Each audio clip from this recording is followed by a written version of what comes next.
कल हमसे कह रहा था कि अजमेर शरीफ जा रहे हैं। ठीक है, जाइए, अजमेर जाइए। अजमेर तो जाना ही, अजमेर तो मुसलमान कम और हिंदू ज़्यादा जाते हैं। और जो लोग आज अजमेर के पीछे पड़े हैं वो सब कंगाल हो जाएंगे, गरीब हो जाएंगे एक दिन। अगर गरीब नवाज को जलाल आया, किसी को कुछ नहीं देंगे। जब नहीं देंगे तो ऐसे ही कंगाल हो जाएगा। हमसे ज़्यादा फ़ायदा वो लोग उठाते हैं। हम लोग तो वहाँ जाके जन्नत मांगते हैं, या अल्लाह जन्नत दे दे, या अल्लाह जहन्नम से बचा दे, या अल्लाह नमाजी बना दे, या अल्लाह गरीब नवाज की कब्र के सदक़े हमको हाजी बना दे। हम लोग तो नमाज, रोज़ा, हज, ज़कात, तकवा, परहेज़गारी, बाल बच्चे का इल्म, मदरसा मस्जिद की तरक्की, ये सारी चीज़ मांगते हैं। मगर गैर मुस्लिमों को तो जन्नत जाना है नहीं, उनको तो दुनिया ही में माल चाहिए। तो बेटा बोले, बेटा बेटी, दामाद, माल दौलत, गाड़ी चकड़ा कचरा, ये सब बोले वहाँ से। गरीब नवाज समंदर की मानिंद है, जो आया सबको दे दिया। और यही पड़ गया है गरीब नवाज के पीछे। गरीब नवाज को जलाल आया तो सब कंगाल हो जाएंगे। इसलिए बेहतरी इसी में थी, जो काम कर लिया इसने, चलो हटाओ, वहाँ टच नहीं करेंगे। बड़ी अक्लमंदी वाला काम कर लिया कि अब भले हो गए, जाओ अब जाओ गरीब नवाज के पास, वहाँ क्षमा मांगो और वहाँ से बेटा बेटी मांग के लाओ वहाँ से। वो तो राजा हैं, सबको देते हैं। दिल्ली वाला राजा नौकरी नहीं देता है, वो राजा वहाँ कोई गरीब गया, वहाँ से लौटा, कारोबार बढ़ा, अरबपति हो गया, अगले साल रमजान गया, फिर वहाँ गरीब नवाज के आस्थाने पे लंगर खूब लुटाया। बाबा में मोहताज था, अब तो अरबपति बन गया। तो गरीब बादशाह हकीकत में तो वो है जो अजमेर में है, जो खूब गरीबों फ़कीरों मिस्किनों को नवाजता रहता है। असल में राजा तो वो है, तो ज़्यादा फ़ायदा वो उठाता है। हमको तो जन्नत आखिरत से फुर्सत कहाँ है कि दुनिया के बारे में हम लोग तो कम मांगते हैं। सोने का घर भी अल्लाह हमको दुनिया में दे दे तो भी छोड़ के जाना है। वही सफ़ेद सूती का कफन पहन के वही कब्रिस्तान में 2 गज ज़मीन में जाना है। सोने का घर भी बना लें अगर, तो भी छोड़ के जाना है। या फिर हमको छोड़ के जाना होगा, या फिर जलजला उस मकान को ज़मीन में धंसा देगा। या तो हम नहीं रहेंगे, मकान रहेगा, या मकान हम रहेंगे, मकान नहीं रहेगा। ऐसा नहीं होगा कि 1000 साल तक मकान भी रहे और 1000 साल तक हम भी रहें, ऐसा नहीं होता है। ये कानून है दुनिया का, नहीं रहेगा कोई। आज से 100 साल पहले जो पैदा हुआ था, एक बंदा तिलनी पाड़ा में नहीं मिलेगा। अगर कोई होगा भी तो ऐसे ही जलील रुस्वा होकर बिस्तर पेशाब पाखाना करके पड़ा हुआ होगा। करोड़ों में कोई होगा जो होश व हवास के साथ घूमता फिरता होगा। अभी हमारे मौलाना साहब कल बता रहे थे कि इलेक्शन ड्यूटी में हम गए, वहाँ एक 115 साल का बूढ़ा वो गाय को चरा रहा था। मैंने पूछा कि भाई उम्र आपकी कितनी हो रही? कहा 115 साल। अरे 115 साल, अभी भी आप चल रहे? कहा मैं आज तक दवाई नहीं खाया हूँ, जब भी दर्द होता है पेट में वही पत्ता, वही जड़ी बूटी। एक बार मेरा पैर टूट गया, डॉक्टर बोला बैंडेज करो, मैंने कहा नहीं करूँगा। तो गांव देहात में जो लोग बांधते हैं उसको बत्ती से, तो वहाँ उसको बंधवा दिया और जड़ी वगैरह खाया। अंग्रेज़ी दवाई मैं इस्तेमाल नहीं करता हूँ। अंग्रेज़ी दवाई के इस्तेमाल से, वो बंदा बोला अंग्रेज़ी दवाई के इस्तेमाल से तो आजकल क्या साइड इफ़ेक्ट हो रहे हैं सबको मालूम है। खाइए शुगर की दवाई, ख़राब हो जाएगा लंग्स। खाइए बीपी की दवाई, आपका हार्ट चौपट हो जाएगा। खाइए साहब बीपी और हार्ट की दवाई, किडनी चौपट हो जाएगी। यानी ये सारा साइड इफ़ेक्ट अंग्रेज़ी दवाई का सब हो रहा है। 115 साल की उम्र में बंदा ताकतवर था, क्यों? अंग्रेज़ी दवाई इस्तेमाल नहीं करता था, रोटी खाता था, गाय का दूध पीता था। वो बोला बस नेचुरल चीज़ें मैं इस्तेमाल करता हूँ, अभी फिट हूँ। तो ऐसा बंदा 5 करोड़ में एक मिलता है। और अक्सर लोग क्या मिलते हैं, 60 साल उम्र होगी, पूरा हाथ कांप रहा है। 70 साल उम्र होगी, सारा दांत ख़त्म, आँख की बीनाई ख़त्म, अब वो इंडियन टॉयलेट में बैठ नहीं सकता है। 40 साल वाला आदमी अभी टॉयलेट खोजता है, कमोड खोजता है, कमोड। हम लोग अल्हम्दुलिल्लाह अभी 50 प्लस हैं, 55 उम्र अभी शुरू हुई है, 54 मुकम्मल हुआ। मगर अभी भी कमोड देखने के बाद गुस्सा आता है, जिसमें नापाक होने का ज़्यादा चांस रहता है। कल जहाँ मुझको ठहरना है, कहा आपको बहुत बड़े रूम में मैं ठहरा, और मैंने कहा इंडियन टॉयलेट है कि नहीं है? कहा नहीं, इंडियन एक कमोड है। मैंने कहा मैं नहीं ठहरूँगा, मैं नहीं रुकूँगा, मैं ठहरूँगा। मक्का शरीफ में हर होटल में कमोड में भी हम इंडियन टॉयलेट की तरह ही आज हाजत पूरी करते हैं। मदीना शरीफ में थोड़ा सा है, कमोड भी है, इंडियन टॉयलेट भी है। और एयरपोर्ट पे वहाँ अक्सर कमोड ही है, इंडियन नहीं है। तो मैं ज़ोर ज़ोर से बोलता हूँ I am Indian, where is Indian toilet, ताकि सुने कम से कम वह लोग जो हम पर शक करता है कि ये लोग हिंदुस्तान से वफादार नहीं है। खूब चिल्ला के बोलते हैं एयरपोर्ट, वेयर इज़ इंडियन, वहाँ लिखा रहता है इंडियन टॉयलेट, ये वेस्टर्न। अंग्रेज वेस्टर्न खोजो, हम इंडियन हैं, हमें इंडियन टॉयलेट चाहिए। असल में इंडियन तो हम हैं, इंडियन का इस्तेमाल करते हैं, और तुम लोग तो वेस्ट अंग्रेज के गुलाम हो, इसीलिए तुम लोग को कमोड चाहिए। तो इस माना कर भी प्योरली इंडियन तो हम ही लोग हैं। उम्र थोड़ी बढ़ेगी तो यहाँ का ग्रीस खत्म हो जाएगा। यहाँ का जब ग्रीस खत्म होगा तो फिर आप इंडियन टॉयलेट में बैठ नहीं पाएंगे। आप ये जैसे लगा कि टूट जाएगा। और अभी ये मर्ज बढ़ गया, 40 साल के बाद से ही घुटना और टखने का दर्द शुरू होता है। लेकिन जो शख्स जमीन में बैठने का आदी हो, अब बचपन से नमाज पढ़ता हो, जिस नमाज में स्टैंडिंग, रिक्लाइनिंग और साहब क्या है कि वो सजदा, सिटिंग, ये सारी चीजें हैं, तो नमाज का जो आदी बचपन से होगा वो 90 साल की उम्र तक बैठ के नमाज पढ़ता रहेगा।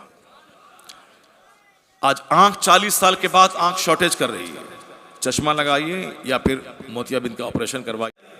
तो सेहत के बचाने के लिए सिर्फ दवाई पर डिपेंड मत कीजिए, सिर्फ दवाई पर मुनहसिर मत रहिए। कोशिश कीजिए कि ज्यादातर दवाइयों से बचने की कोशिश कीजिए। बुखार आ गया, फट से दवाई खा लिया, पेट में दर्द हुआ, फट से दवाई खा लिया, सर में दर्द हुआ, फट से दवाई खा लिया। आज जो किडनी खराब हो रही है ज्यादा, उसमें सबसे ज्यादा इन दवाइयों का हाथ है, जो दवाइयां दर्द को खत्म करने के लिए पैदा हुई। इन दवाइयों का सबसे बड़ा रोल है किडनी और लीवर को डैमेज करने में। सर में दर्द हुआ, फट से खा लिया। हम लोग आज 54 साल की उम्र के हो गए, सर का दर्द बचपन में बहुत होता था, और अभी तो अल्लाह का शुक्र है नहीं हो रहा है।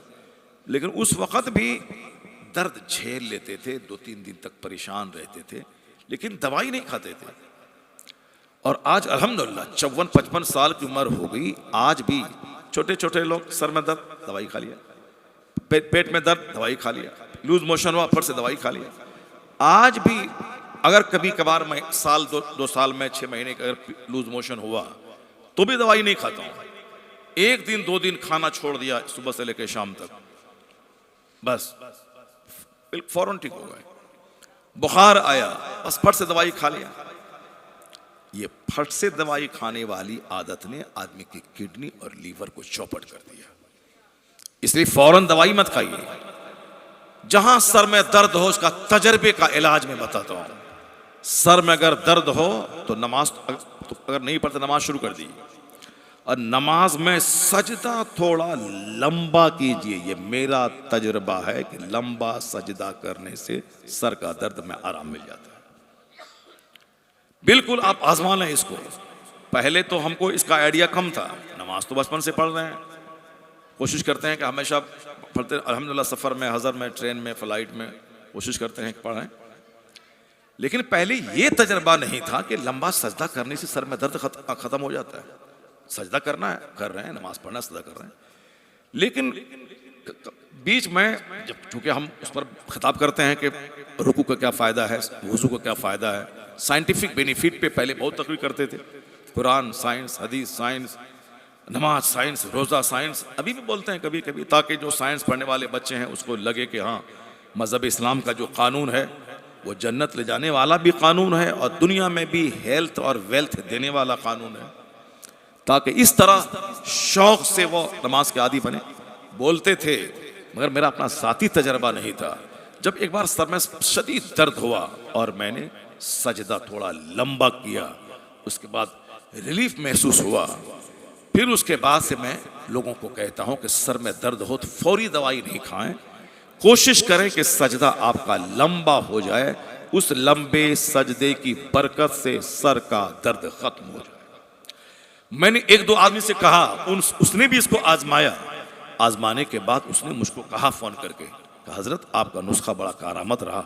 मैंने उसको आजमाया और वाकई ऐसा क्यों होता है, उसमें कारण तो बहुत सारे हैं। एक कारण ये होता है कि आदमी लगातार खड़े रहने की वजह से उसके दिमाग की सारी रगों में ओवरफ्लो होकर ब्लड नहीं पहुंच पाता है, लगातार खड़े रहने की वजह से। आजकल जो स्किन डिजीज है, चमड़ी की बीमारियां जैसे दिनाई, खुजली, ये सारी बीमारियां भी ब्लड के नहीं पहुंचने की वजह से होता है।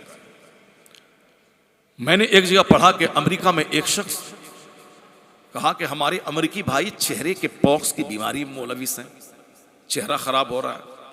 अरबपति घराने की बेटियां कसरत से केमिकल इस्तेमाल करने की वजह से खूबसूरत बनने के लिए जो भी उसके आइटम्स हैं, सामान इस्तेमाल करना, लोशन वगैरह, उसकी वजह से उनका चेहरा और दागदार बदनुमा हो जाता है, यानी चेहरे पे दाने निकल जाते हैं। बात चेहरा अचानक नजर पड़ गई, ऐसा लगा जैसे पूरा अरबपति फ्लाइट से सफर कर रहे हैं और पूरा चेहरा बिल्कुल दाने से दागदार है। उसमें एक कारण तो है कि चेहरे की रगों में ब्लड नहीं पहुंचता है, और दूसरा कारण है कि खतरनाक केमिकल, यानी एक एक घंटे तक आईने में खड़े रहकर ये लगाया फिर पोछा, ये लगाया फिर पोछा, ये लगाया फिर पोछा, जैसे ब्यूटी पार्लर वगैरह में होता है। हम लोग तो साहब तेल लगाया, ऐसे तेल लगाने से बाल काला हो जाता है, तेल लगाने से सर हल्का होता है, कंघी मारा, तेल लगाया, बस हो गया, वजू किया, अपना चेहरा चमक गया। और यहाँ खवातीन को जाकर देख ले, एक बाजार शादी में जाना तो 1 घंटे तक सजना संवरना है, ये कपड़ा पोछना, वो कपड़ा पोछना, ये लगाना है, वो लगाना, 1 घंटे तक खड़ी है, ऐसे कंघी वैसे कंघी, फिर ऐसे कंघी ऐसे कंघी, फिर आँख है, नाक है, भौं है, पेशानी है, यहाँ कुछ काला लगा इसको रगड़ना है, यहाँ लगाना। वॉशरूम में कभी पहुंच जाएं तो 50 तरह के डब्बे वहां रहते हैं, पता नहीं 50 डब्बे में क्या होता है। दूसरों के लिए सजने धजने वाली मेरी माँ बहन बेटियां सुन लें, सजना संवरना अच्छा है, लेकिन सिर्फ अपने शौहर के लिए। जो दूसरों के लिए सज धज कर घर से बाहर निकलती है, शैतान उसको झांक झांक के देखता है, और उसके बारे में हदीस में आया है कि आका अलैहिस्सलाम ने फरमाया है, ऐसी है वो ऐसी है। क्या मतलब? वो फाहिशा, वो औरत फाहिशा है, बदचलन औरत है वो, जो तेज खुशबू लगाकर रास्ते से गुजरे, दूसरों की आंख खड़ी हो जाए कि कौन खुशबू लाके गई है, दूसरों की नाक में खुशबू पहुंचे। मर्द की खुशबू जिसकी खुशबू फैले, औरत की खुशबू जिसमें रंग तो हो मगर खुशबू ना हो। शौहर के लिए सजना, शौहर के लिए रात में कंघी करना, ये तो दुरुस्त है, लेकिन दूसरे मर्दों को दिखाने के लिए अगर ऐसा कर रहा है, उसके बारे में हदीस में आया है वो ऐसी है ऐसी है। क्या मतलब? बदचलन है, फाहिशा औरत है वो। जैसे तवाइफ औरत सज धज के बाहर बैठी रहती है ताकि कस्टमर ग्राहक आए और हमारा कारोबार चले, उसी तवाइफ औरत की तरह है वह औरत जो दूसरों के लिए सजे धजे, दूसरों के लिए। और आज 99% दूसरों के लिए ही सजा जाता है। अपने शौहर के लिए खुशबू लगाना ताकि शौहर बाहर से घर आ रहे हैं, अच्छा कपड़ा पहनना, सर में तेल लगाना, कंघी करना, खुशबू लगाना, चेहरे पे हलाल मेकअप करना, जिसमें हराम मेकअप, जिसमें सूअर की चर्बी है, जिसमें अल्कोहल है, वो खुशबू लगाना हराम है, वो लोशन लगाना हराम है। लेकिन जिसमें वो स्पिरिट नहीं है, अल्कोहल नहीं है, हराम नहीं है, प्योर है, पाक साफ है, तो फिर वो लगा सकती है। और ऐसे भी लगाने की कोई ज़रूरत नहीं है, क्योंकि हमारे माँ बहन बेटियों का दिमाग ऐसा, हमारा भी चौपट ऐसा दिमाग हुआ, मौलाना की बात हम लोग मानते नहीं हैं। साइंस ना कुछ बोल दिया तो फट, अरे डॉक्टर बोला ऐसा करना है, डॉक्टर बोला ऐसा करना है, तो डॉक्टर की बात ज़्यादा मानते हैं, आलिम की बात कम मानते हैं। अमेरिका की एक औरतों की तंजीम की सरकर्दा लीडर है, उसने ये स्टेटमेंट दिया है कि मुसलमान औरतें, उसको ज़्यादा लोशन लगाने की ज़रूरत नहीं है। वो कहा कि सजदे में वो कमाल है, और हर नमाज से पहले जो वजू है, वजू में फेस वॉश फर्ज है, वजू में हैंड वॉश फर्ज है, लेग वॉश ये फर्ज है, और भीगे हुए हाथ से सर को टच करना, मसह करना ये फर्ज है। यही 4 चीजें फर्ज हैं वजू में। पूरा चेहरा धोना, पूरा हाथ कोहनियों समेत देना, पांव टखनों समेत धोना, और चौथाई सर का मसह करना। ये ओपन चीजें जो रहती हैं उसका धोना फर्ज है। बाकी अंदर में पेट धोना, गर्दन धोना, पीठ धोना फर्ज नहीं है, ये फेस धोना फर्ज है। वो अमेरिका की मिसेस लेडी बीचर कहती हैं कि मुसलमान औरतों को लोशन लगाने की कोई जरूरत नहीं है, वो नमाज से पहले वजू जो करते हैं वजू पाबंदी से करें। फेस वॉश होगा 5 टाइम दिन में, 5 टाइम दिन में फेस वॉश होगा। और सजदा थोड़ा लंबा कर दें वो, ताकि चेहरे की सारी रगों में फुल मिकदार में ब्लड पहुंच जाए। सलाम फेरने के बाद आईने में अपना चेहरा देखें। ये क्रिश्चियन औरत, पढ़ी लिखी खातून, वो कह रही हैं कि जो लोशन से खूबसूरती पैदा न होगी, वो वजू और लंबे सजदे से वो हुस्न पैदा हो जाएगा। ये हर औरतें आजमा लें इसको। कोई फेयर एंड लवली, कोई लेकमी लगाने की कोई जरूरत नहीं है। सिर्फ नमाज से पहले कंपलसरी वजू करें। वजू जैसे वजू है, आजकल दिन छोटा होता है, जोहर पढ़ा 2:30 बजे, 3 बजे जोहर पढ़ा तो अब 3:20 में असर शुरू हो जाता है। 3 बजे जोहर पढ़ा, अब 20 मिनट के बाद असर पढ़ना है, और उसी वजू से पढ़ लिया। फिर 1 घंटे के बाद मगरिब पढ़ना है। जाड़े का दिन है, वजू करने में परेशानी हो रही, अगरचे जायज है, मगर ज्यादा बेहतर तरीका है कि हर नमाज के लिए ताजा वजू करें। हर नमाज से पहले ताजा वजू करें, सजदा थोड़ा लंबा करें, चेहरे की सारी रगों में खून भर जाएगा। और यही है खूबसूरती का राज। चेहरे के दाने, पॉक्स सब खत्म हो जाएंगे अगर चेहरे की सारी रगों में खून भर जाए। क्योंकि लंबा खड़ा रहना, ऑफिस में खड़ा रहना, कॉलेज में खड़ा रहना, घर में खड़ा रहना, कमोड में भी खड़े रह के बात करना, और फिर जो थोड़ा कसर बाकी रह गई थी थोड़ी सी, उस कसर को भी बफे सिस्टम ने उसको भी कसर भी पूरी कर दी कि आदमी खाते वक्त कम से कम बैठता था जमीन में, चार जानू बैठता था, या फिर 2 जानू बैठता था, या फिर एक को उठा के एक को खड़ा करके बैठता था। लेकिन अब तो वो भी खत्म हो गया। अखबार खड़े खड़े, पाखाना खड़े खड़े, खाना खड़े खड़े, अब सारा काम खड़े खड़े। पहले होता क्या था, आदमी कोई सामान लेने के लिए झुका तो सर नीचे हो गया, हाथ ऊपर हो गया। अमेरिका का वो दानिश्वर कहता है कि it is my desire, I wish to establish prayer all over Washington. मेरी ख्वाहिश है, मैं चाहता हूं पूरे वाशिंगटन में नमाज नाफिज कर दूं। क्योंकि आज अमेरिका में स्किन डिजीज बढ़ता जा रहा है, चर्म रोग बढ़ता जा रहा है। अमेरिका का, हिंदुस्तान में लोग परेशान है आजकल। खुजली से परेशान है, दिनाई से परेशान है, नोच से, खारिश से परेशान है, सब लोग, औरत और मर्द सब परेशान है। अमेरिका में चूंकि पहले से ज्यादा फैशन है, हिंदुस्तान के लोग आज ना सोफा वोफा, ये वो फला चिल्ला, शो के सामान उमान सबके आज आदि हो गए, मोटा गद्दा के आदि आज हो गए। पहले ज़माने में तख्त पे सोते थे तो पीठ का दर्द भी ना था। स्पाइनल कॉर्ड जो साहब रीढ़ की हड्डी है वो भी चुस्त दुरुस्त रहती थी, कड़े बिस्तर पे सोने की वजह से। अभी इतना मोटा मोटा कुशन, मोटा मोटा गद्दा, उस पर सोने की वजह से पीठ का दर्द, स्पाइनल कॉर्ड का दर्द, गर्दन का दर्द, सर का दर्द, हाथ का दर्द, जो पूरे बदन का दर्द, ये एक आम सी बीमारी हो गई है। यहाँ गया, वहाँ गया, सर गया, पैर गया, कंधा गया, पेट गया, पीठ गया, ये औरतें सब हमेशा रोती रहती है। और सोना किस पर है? इतने मोटे गद्दे पे 40-40 केजी रुई वाला गद्दा तैयार हो रहा है।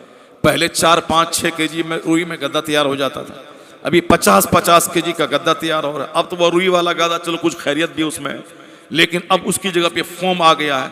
साहब कौन उसमें करे, ये फोम वाला गद्दा खरीद लिया, मोटा वाला खरीद लिया, उसी पे सोना है, बेटी को भी वही देना है, सब वही दे रहा है। अब साहब क्या है कि अब वो कंबल का ज़माना आ गया। पहले लोग लिहाफ रज़ाई ओढ़ते थे, 5 केजी 8 केजी की रुई डाला और साहब ऊपर में कॉटन का कपड़ा है, आराम से ओढ़ लिया, कोई साइड इफेक्ट नहीं होता था। अब तो साहब वो गया, अब सिर्फ सिंथेटिक कंबल वाला आ गया। कंबल में असल में उलन तो रहता नहीं, वो सब सिंथेटिक है, वो सब रहता है। अब उसको ओढ़ा, नीचे सिंथेटिक वाला गद्दा है, उस ऊपर में सिंथेटिक वाला कंबल है। अब उसके बाद कमर में दर्द है, पीठ में दर्द है, यहाँ खुजली है। अमेरिका में सारी चीज़ें 100-200 साल पहले से आ चुकी हैं, और हम लोग चूंकि पीछे पीछे उनके घूमते हैं अमेरिकियों के। आज वो चड्डी पहन रहे हैं अमेरिकी, हमारे बच्चे आज चड्डी पहन रहे हैं और समझ रहे हैं कि हम बहुत अच्छा काम कर रहे हैं, हम फैशन में हैं। चड्डी पहन के घूम, जो कि दूसरों के सामने इसको खोलना हराम है, अपनी माँ के सामने इसको खोलना हराम है, अपनी बेटी के सामने खोलना हराम है। साहब अपनी बीवी के सामने भले ही खोल सकता है, लेकिन आप हाफ पैंट पहन के बच्चों को स्कूल छोड़ने जा रहे हैं, बाहर पान खाने जा रहे हैं, उसी पहन के सो गए। जबकि बेहतरीन लिबास लुंगी है, सरकार की सुन्नत है, लुंगी के पहनने से सेहत मिलेगी। मगर आजकल लुंगी का चलन ख़त्म हो गया। कलकत्ता के लोग लुंगी पहले ज़्यादा पहनते थे।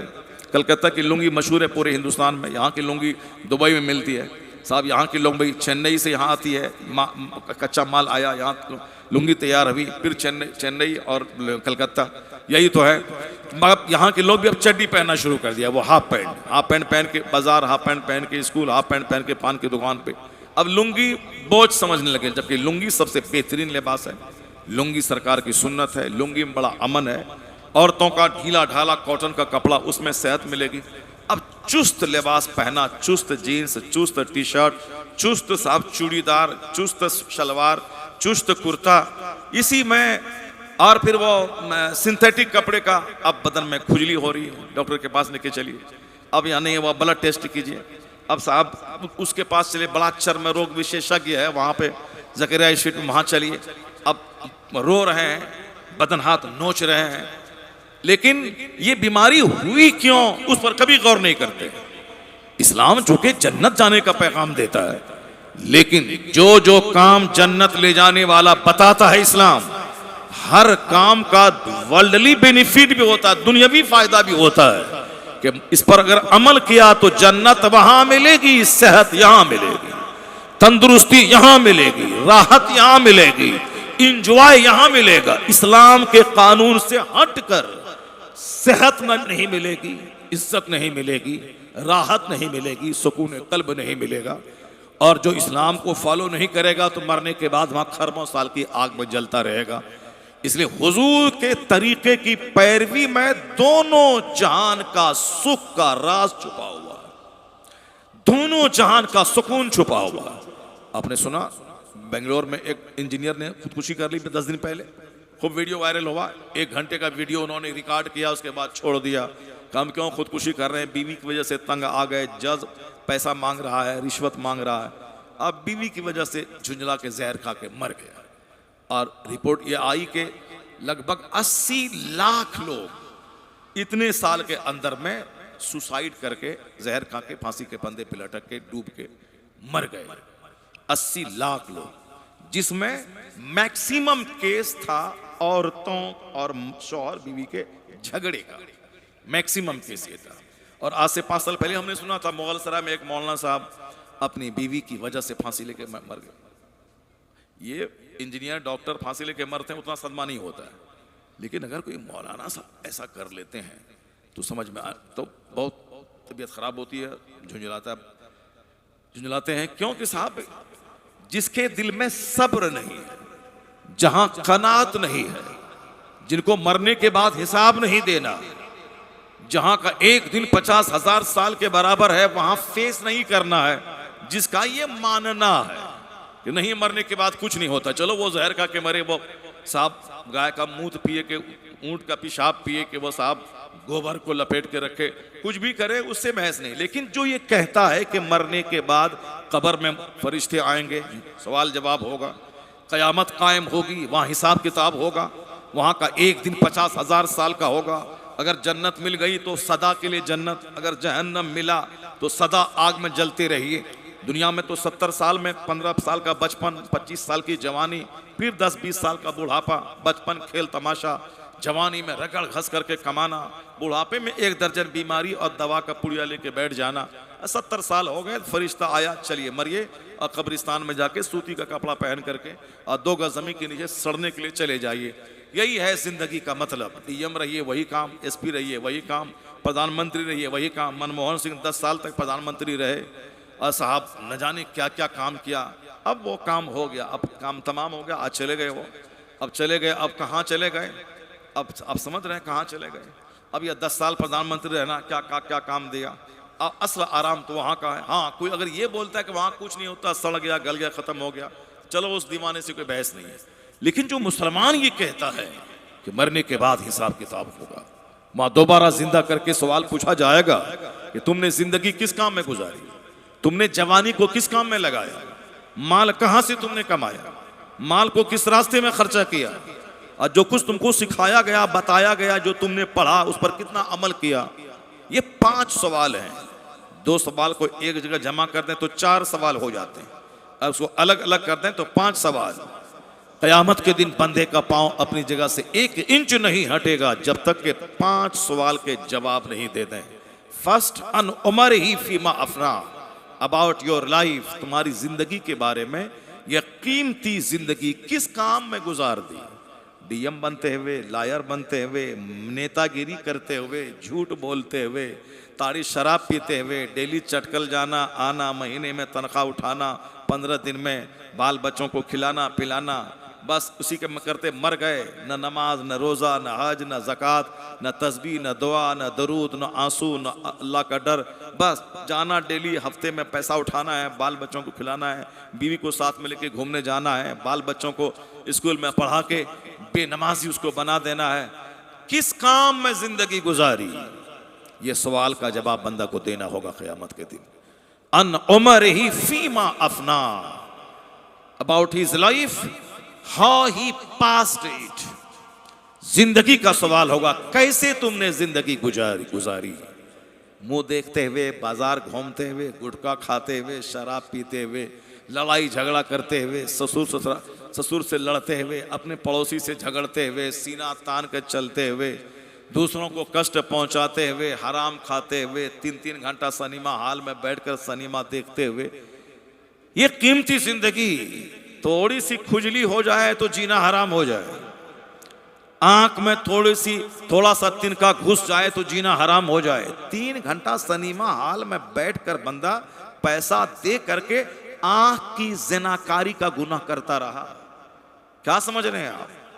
सिनेमा में जो औरतें नाचती हैं आधा कपड़ा पहन के, उसका देखना ये आंख का ज़िना है। और वह म्यूजिक वाला जो गाना है उसको सुनना ये कान का गुनाह है। तो शैतानी जगह में बैठकर कान गुनाह करता रहा, आंख गुनाह करती रही, और ये फ्री में नहीं बल्कि 100-200 रुपए का टिकट लेके गुनाह करता रहा।